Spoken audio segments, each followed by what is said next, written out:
أعوذ بالله من الشيطان الرجيم. بسم الله الرحمن الرحيم.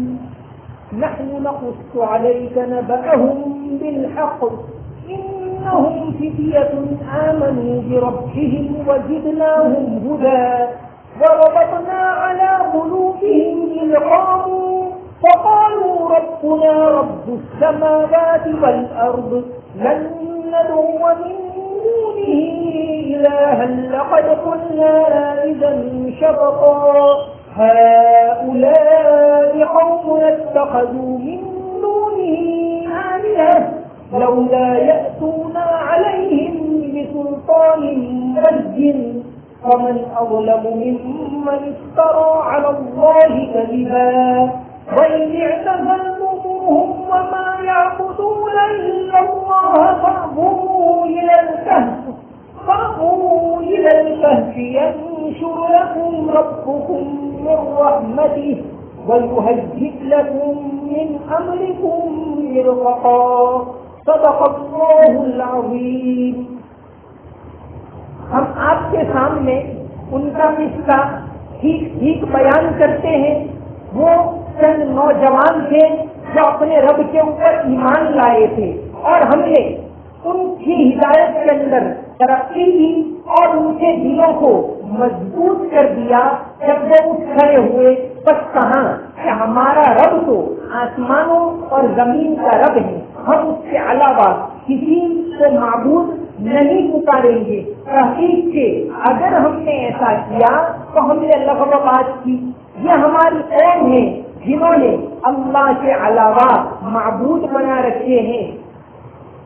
اگر وہ حق پر ہیں تو کیوں کوئی کھلی دلیل پیش نہیں کرتے؟ بس جو کوئی اللہ کے بارے میں جھوٹ کرے تو وہ اس سے بڑھ کر ظالم کون ہو سکتا ہے؟ اور جب تم ان سے جدا ہو گئے ہو کئی ساتھیوں اور اللہ کے علاوہ جس کو وہ پکارتے ہیں اس سے تم جدا ہو گئے تو تم غار کے اندر پناہ لے لو. تمہارا رب اپنی رحمت تم پر بکھیر دے گا اور تمہارے لیے تمہاری صورت حال کے اندر نرمی کا آسانی کا معاملہ کرے گا. نحن نقص عليك نبأهم بالحق. اب یہاں سے واقعہ تفصیل کے ساتھ بیان ہوتا ہے. فرمایا نحن نقص عليك نبأهم بالحق. اے پیغمبر صلی اللہ علیہ وسلم, ہم آپ کے سامنے ان کا قصہ ٹھیک بیان کر رہے ہیں. انہم فتیۃ آمنوا بربہم. وہ چند نوجوان تھے جو اپنے رب کے اوپر ایمان لائے. پھر سے ان کے یہ لفظ آیا کہ نوجوان تھے. پہلے بھی یہ لفظ آیا اور اس صورت میں بار بار آ رہا ہے. تو جوانی کے اندر اللہ کی عبادت کرنا کہ اللہ کو بہت زیادہ محبوب ہے. آپ صلی اللہ علیہ وسلم کو ساتھ دینے والے بھی عمار ابن یاسر, حضرت جعفر, حضرت علی, یہ سب نوجوان تھے شروع کے اندر. اور جیسے ابو طالب بڑی عمر کو پہنچ چکے تھے. آخری وقت تک آپ صلی اللہ علیہ وسلم نے ان سے کہا, لیکن وہ یہی کہتے رہے کہ لوگ کیا کہیں. تو جب آدمی نوجوان ہوتا ہے اس کو ایک راستے کے اوپر ڈالا جائے تو جلدی اس کو قبول کر لیتا ہے. فرمایا انہم فتیۃ آمنوا بربہم.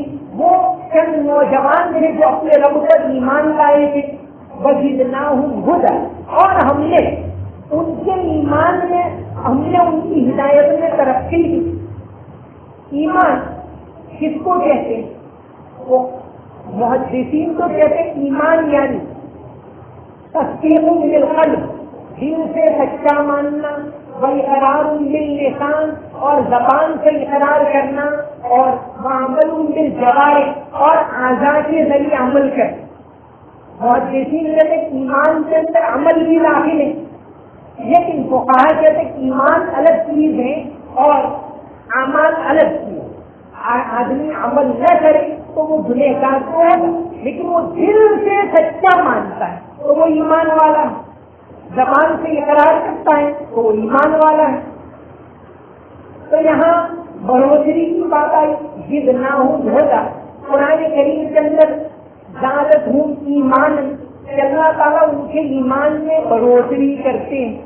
اب ایمان میں بڑھوتری ہونا یعنی کیا؟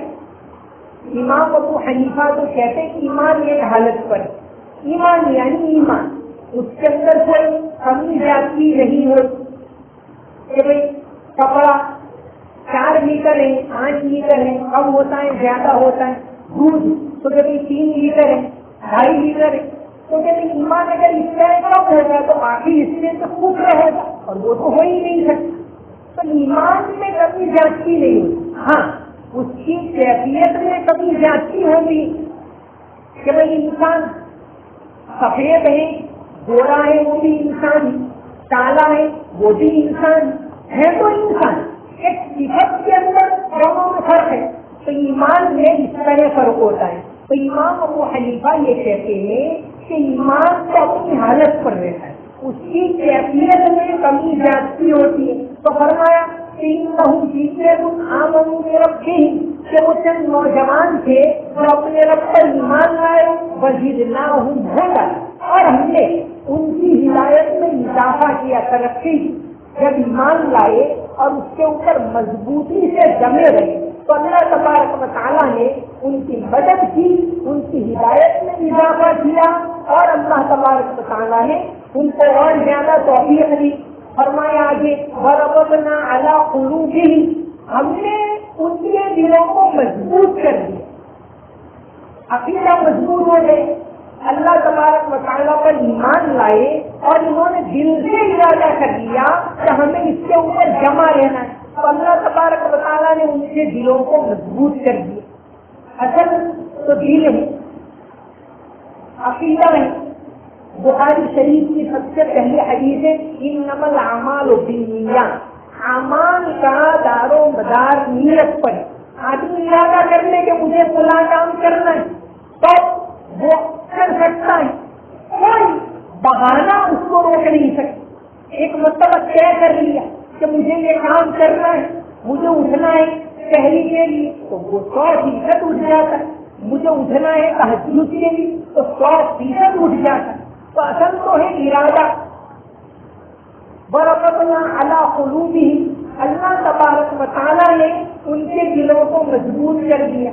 جب جب یہ اٹھ کھڑے ہوئے وقالوا ربنا رب السماوات والارض، اٹھ کر یہ اعلان کر دیا کہ ہمارا رب تو آسمان اور زمین کا رب ہے. تفسیر ابن کثیر کے اندر واقعہ ہے کہ یہ نوجوان تھے وہ کوئی عام قسم کے نہیں تھے، بڑے بڑے عہدہ رکھنے والے لوگ تھے، اونچے لوگ تھے. اور جب بادشاہ کو پتا چلا کہ یہ لوگ تو میرے دین سے ہٹ کرے تو ان کو دربار میں بلوایا. تفسیر ابن کثیر کے اندر واقعہ ہے. اور دربار کے اندر بلا کر پوچھا کہ بتاؤ کیا تم مانتے ہو، ہمارا دین مانتے ہو کہ نہیں؟ دربار کے اندر بلا کر کہا. اگر اقرار کر لیتے تو ترقی ملتی، بڑے بڑے عہدے ملتے، بہت زیادہ نوازا جاتا.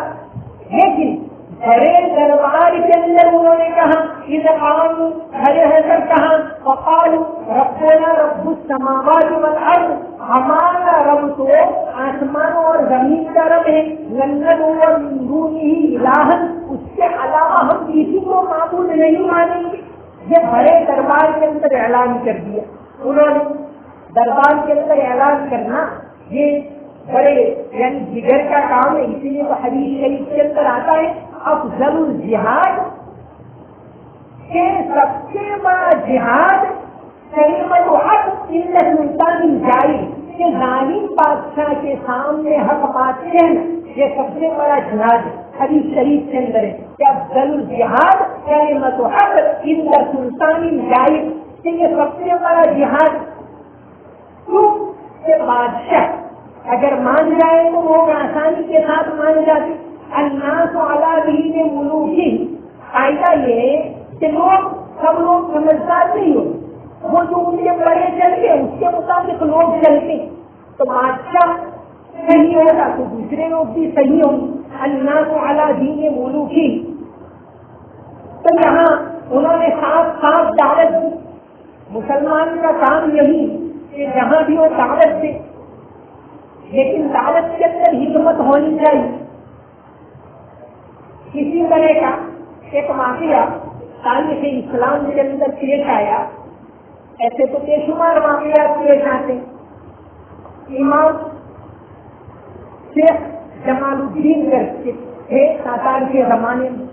تاتار کا فتنہ یعنی تقریباً 1300 کے بعد یعنی 14ویں صدی کے اندر انہوں نے بغداد کو تاراج کر دیا, عراق کو بالکل ختم کر دیا, لاکھوں لوگوں کو مار ڈالا.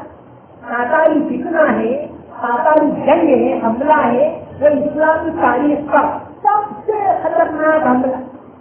اور یہ تاتاریوں نے یعنی یہ منگول لوگ, یہ وحشی لوگ, انہوں نے جب حملہ کر دیا اس کے بعد یعنی پورے عالم اسلام میں مایوسی چھا گئی.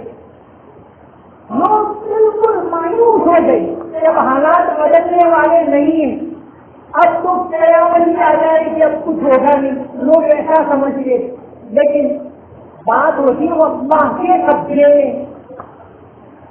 ایک واقعہ پیش آیا اس زمانے میں. تغلق تیمور کر کے یہی جو چنگیز خان نے جس نے حملہ کیا اور بغداد کو تاراج کیا, لاکھوں لوگوں کو مار ڈالا, اسی کا پوتا جب وہ شہزادہ تھا ایک مرتبہ شکار کے لیے نکلا. یہ واقعہ مقرری نے اپنی تاریخ میں لکھا ہے اور یہ کر کے گزرے ہیں. علی گڑھ یونیورسٹی میں پڑھاتے تھے. علامہ اقبال کے ان کے شاگرد رہے, علامہ شبلی کے ساتھیوں میں سے آدھول. انہوں نے اپنی کتاب دا پریچنگ آف اسلام میں یہ واقعہ بہت زیادہ یعنی اسلام کی ایک مضبوط دلیل کے طور پر لکھا ہے کہ تغلق تیمور جو شہزادہ تھا شکار کے لیے جا رہا, اور جب یہ چل رہا تھا اس کا کھیل اور بیچ میں گزر رہے علامہ جمال الدین, شیخ جمال الدین, شہزادے کو غصہ آیا, کہاں پکڑو, اور پکڑ کے لایا گئے کہ بھائی کیوں یعنی ہمارے کھیل کے اندر بیچ میں آنے کی تمہیں ہمت. اور پتا چلا کہ یہ تو مسلمانوں کا کوئی ایک آدمی ہے, تو بہت زیادہ ڈانٹا, بہت زیادہ ذلیل کیا. شیخ سنتے رہے خاموشی کے ساتھ. پھر اور زیادہ کیونکہ زمانہ ہی ایسا تھا, مسلمان تو یہ سمجھتے تھے کہ ہم دنیا کی ذلیل قوم, حالانکہ مسلمانوں کو پتا نہیں کہ دنیا کے اندر اگر طاقت کسی چیز کی ہے تو ایمان کی. ایمان والا ذلیل ہو ہی نہیں سکتا, یہ اس کے ایمان کی کمزوری کی علامت. تو علامہ بات کو سنتے رہے. اب شہزادے نے کہا تغلق تیمور نے, اچھا بتاؤ تم اچھے کے میرا یہ کتا اچھا شکار کے لیے کتا لے کر جا رہے ہیں. شیخ نے اس وقت ایک حکمت بڑا جواب دیا. شیخ نے کہا کہ دیکھو اگر میں اس دنیا سے ایمان کے بغیر جاؤں تو یہ تمہارا کتا مجھ سے اچھا, اور اگر میں ایمان کے ساتھ جاؤں تو میں اچھا. تغلق تیمور تعجب میں پڑ گئے, اچھا یہ ایمان کیا چیز ہوتی. تو علامہ نے مختصر سب بتایا. کہا ٹھیک ہے کل ان کو دربار میں حاضر کیا جائے. دوسرے دن علامہ دربار کے اندر گئے. تغلق تیمور نے سب پوچھا اور اس کو تعجب ہوا کہ اچھا ایسی بات ہوتی اس کو ایمان لیتے ہیں, یہ مرنے کے بعد کی زندگی ہے, ہماری زندگی کی حقیقت یہ ہے, سچائی, امانت داری, ساری باتیں علامہ نے بتائی. تو متاثر ہوں کہ اچھا یہ اسلام, اور وہ مسلمان ہو گئے. تغلق تیمور مسلمان ہو گئے. وقت گزرتا گیا. کچھ ہی عرصے کے بعد جب بادشاہ کا انتقال ہوا تو تغلق تیمور بادشاہ بنا. جب بادشاہ بنا تو بڑے بڑے افسران مسلمان ہو گئے. لکھا ہے کہ ایک دن کے اندر 1.5 لاکھ تاتاری مسلمان ہو گئے. وہ لوگ جو اسلام کو مٹانے کے لیے آئے تھے, ایک بزرگ کی بات کے اوپر اسی کو علامہ اقبال نے لکھا ہے کہ آیا دوری سے تاتار کے افسانے سے 5 ماہ مل گئے کعبے کو صنم کھانے سے. تو بات یہ ہے کہ مسلمان سچائی کو صحیح طریقے سے پیش کر. جیسے نوجوانوں جب حالات آئے تو صاف طور سے کہہ دیا. اور واقعہ بالکل اس کا اپوزٹ سناؤں گی. تو غلط تیمور کے ساتھ تو یہ واقعہ پیش آئے. ابھی 30 سال پہلے کا واقعہ ہے. تقریباً ٹرینیڈاڈ نام کا ایک ملک میں ویسٹ انڈیز کے پاس مسلمانوں کی آبادی کو وہاں پر تھوڑی تقریباً 10%. لیکن مسلمان وہاں یعنی اتنی اچھی پوزیشن پر تھے اس زمانے میں 30 سال پہلے. لوگ اتنا مانتے تھے ان کو کہ 1987 میں وہاں الیکشن ہوا تو آپ کا پریزیڈنٹ بنا مسلمان, یہ نور حسن کر کے پریزیڈنٹ بنا. پارلیمنٹ کا اسپیکر وہ بھی مسلمان, اور سپریم کورٹ کا چیف جسٹس وہ بھی مسلمان اسحاق حیات کر کے. تھوڑی اس میں آبادی لیکن مسلمانوں نے یہ پوزیشن بنا لی. ٹرینیڈاڈ جو یہ کیوبا اور ویسٹ انڈیز کے قریب کے ملک ہے. اب جب یہ حالت ہوئی تو فائدہ اٹھانا چاہیے. ملک کے 3 بڑے بڑے عہدے مسلمانوں کے پاس. ایک عہدہ جو وزیر اعظم کا تھا وہ اسحاق رابنسن کر کے تھے, باقی سب مسلمانوں کے پاس. تو دعوت کے کام میں اس سے مدد لینی چاہیے. لیکن جیسے ہوتا ہے کچھ نوجوان غلط راستے پر چلتے تھے. انہوں نے ایک تنظیم بنائی جماعت المسلمین کہ اس ملک میں جب ہماری یہ پوزیشن ہے تو یہاں اسلام کے احکام لاگو کرنے چاہیے. یہ مانگ چلی اور 1990 کے انہوں نے پارلیمنٹ پر حملہ کیا اور اسحاق رابنسن سمیت یعنی وزیر اعظم سمیت کئی لوگوں کو اغوا کر لیا اور چند دنوں تک 7-8 دن تک اغوا رکھا اور پورے ملک کے حالات انتہائی سنگین رہے. پھر تو اس کے بعد ان کو رہا کر دیا گیا. لیکن ملک کے اندر نفرت کے بیچ وہ بھی جہاں ایک سازگار دعوت کا ماحول. اب اس کے بعد 1995 کے بعد نہ تو ٹرینیڈاڈ کے اندر کوئی مسلمان پریزیڈنٹ بنا, نہ چیف جسٹس بنا, نہ اسپیکر بنا. اب تک کی تاریخ یہ کہہ رہی تھی. تو 5 مرتبہ سوجھ بوجھ سے کام لینا پڑتا ہے. تو ان 3 نوجوانوں کو بادشاہ نے بلایا. کہا ہم تو ایمان پر ڈٹے رہیں گے. جب مات سے آج چلی ہے تو کچھ اور باتیں بھی اس واقعے سے متعلق بتا دی. ایسے حالات بہت زیادہ سنگین, آدمی کو بہت زیادہ خطرہ ہے. ایسے وقت کے اندر اگر دل کے اندر ایمان اور زبان سے کبھی کفر کا کلمہ بولنا پڑے تو علماء لکھتے ہیں کہ جائز رخصت. ایک ہوتی ہے رخصت, ایک ہوتی ہے عزیمت. عزیمت کا مطلب جمے رہے.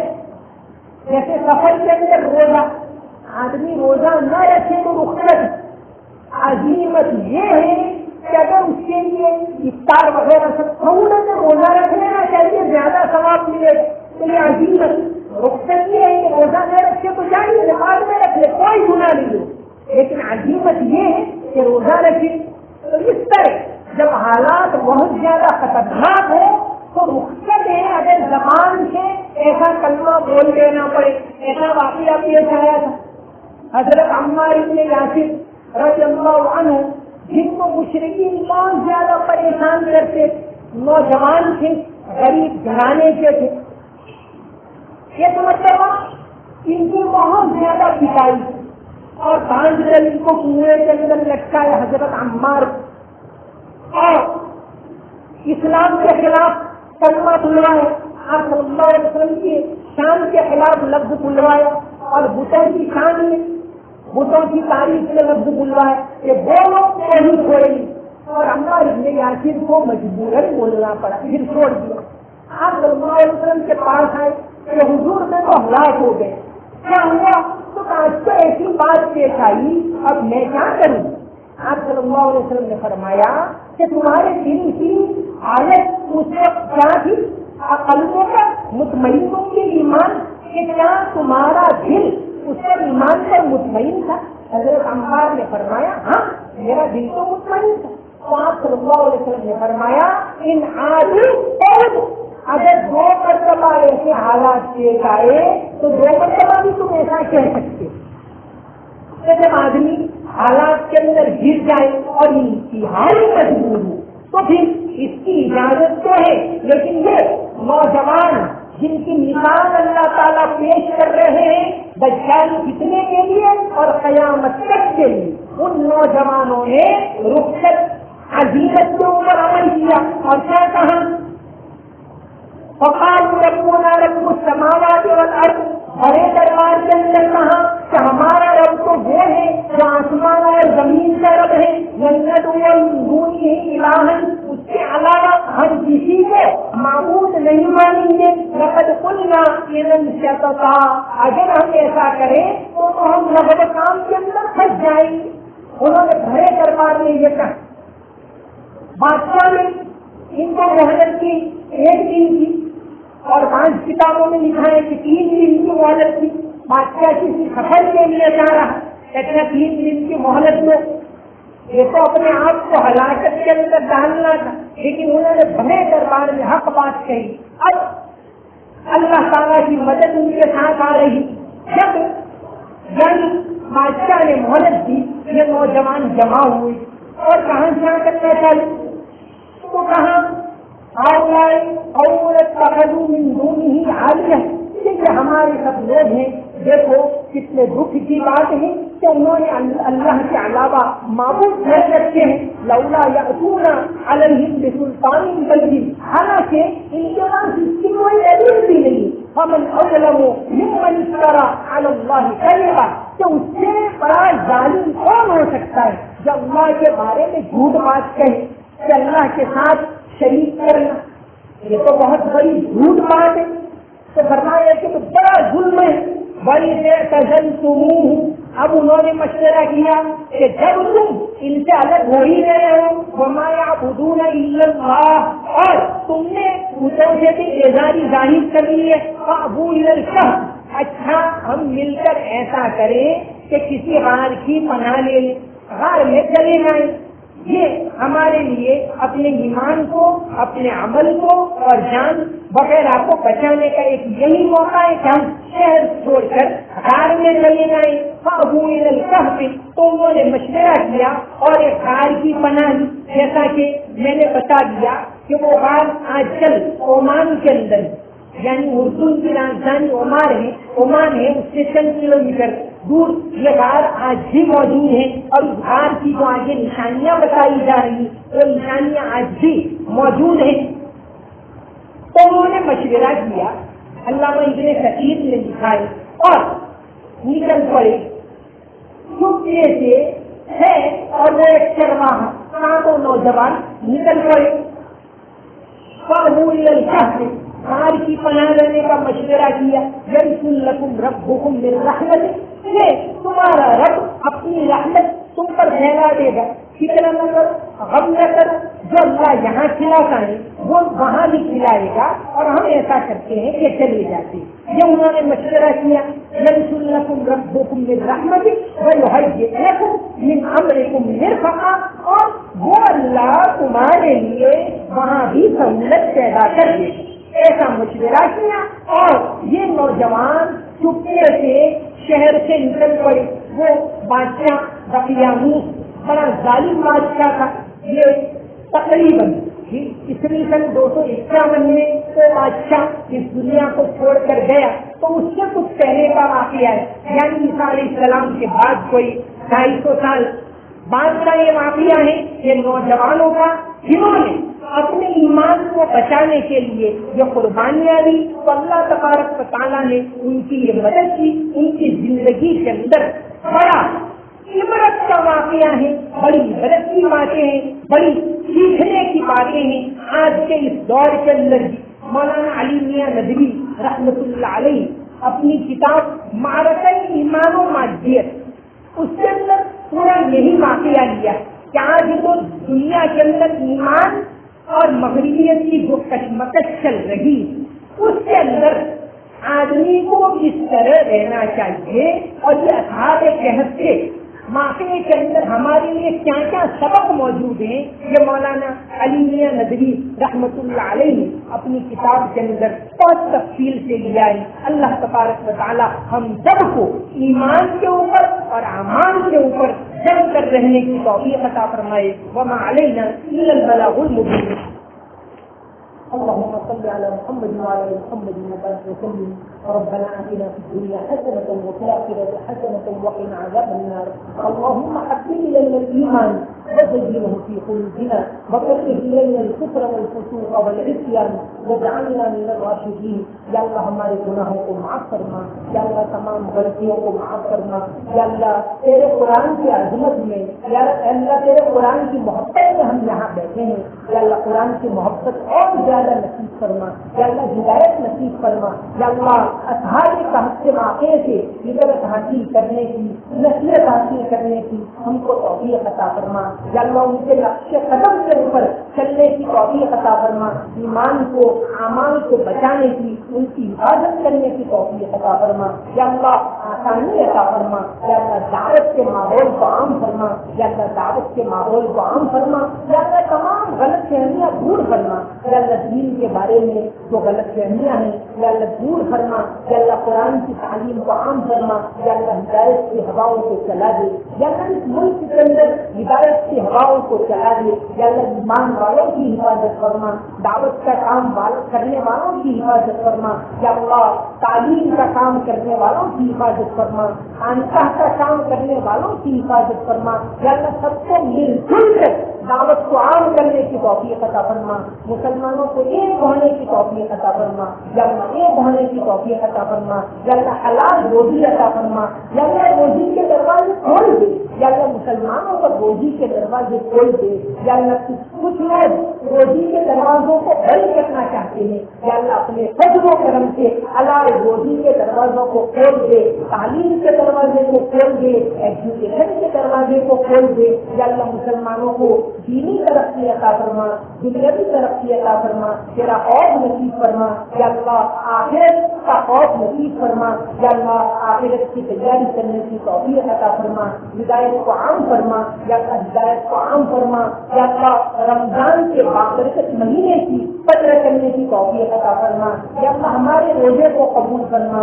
تلاوت کو قبول فرما، تراویح کو قبول فرما، نمازوں کو قبول فرما۔ ان اللہ وملائکتہ یصلون علی النبی یا ایھا الذین آمنوا صلوا علیہ وسلموا تسلیما۔ اللهم صل علی محمد وعلى ال محمد وبارك وسلم۔ سمعنا واطعنا غفرانك ربنا واليك المصير برحمتك یا ارحم الراحمین۔